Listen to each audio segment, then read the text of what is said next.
Sri Lanka is the worst fielding team in the world. Given today's performance, is there any reason for you to disagree with that?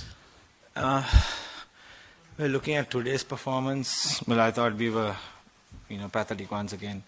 If we had held those catches, would have been a different story today. Especially at, very crucial times. First over, and towards the end, where we let go of, Sarfaraz was very crucial. And being an international team, well, I thought we've improved a little bit, but today was not really our day. We keep hearing these talks about, you said that, Afan Gurusingh said that the fielding is improving. But it's been a problem for some time now. Do you think that there's been a genuine effort to improve fielding?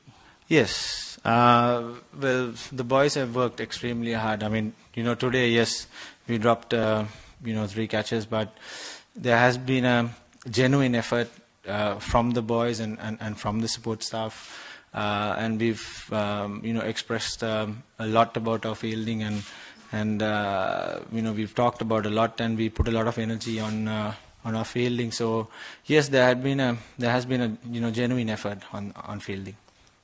The dropped catches were one factor, but do you think that Sri Lanka were perhaps short of runs?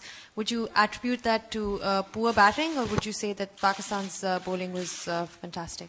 Yeah, I mean, when you lose a game, you can always say, it was poor batting, it was poor fielding, and it was poor bowling. But I thought, it was kind of a funny wicket today.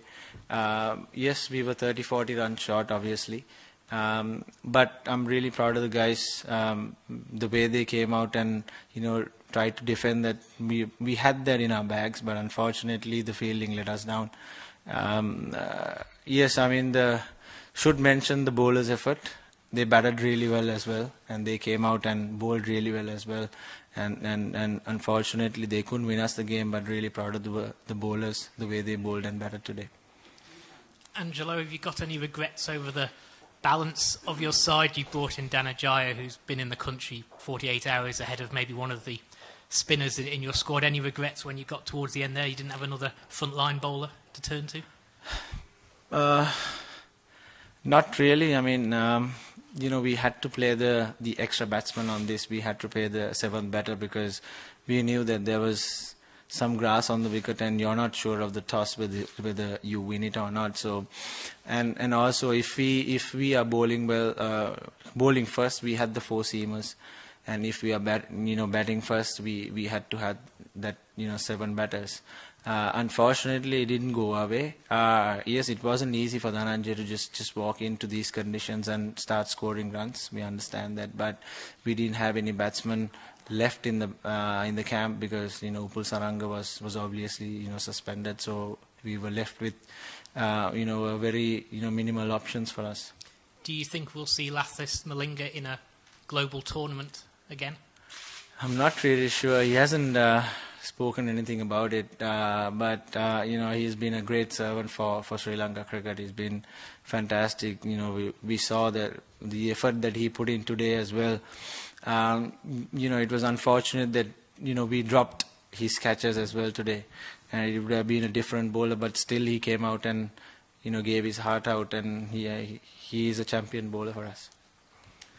Do you think the toss was a factor in the result? You actually got off to a good start.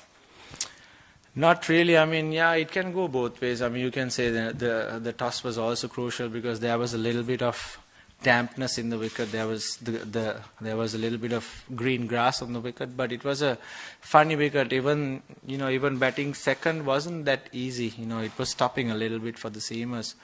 So yes, we obviously didn't have enough runs on the board, but the toss wasn't a very crucial factor today. But considering the fact that we lost a few early wickets and we consolidated and we got ourselves to a very good position and lost our way in the middle once again.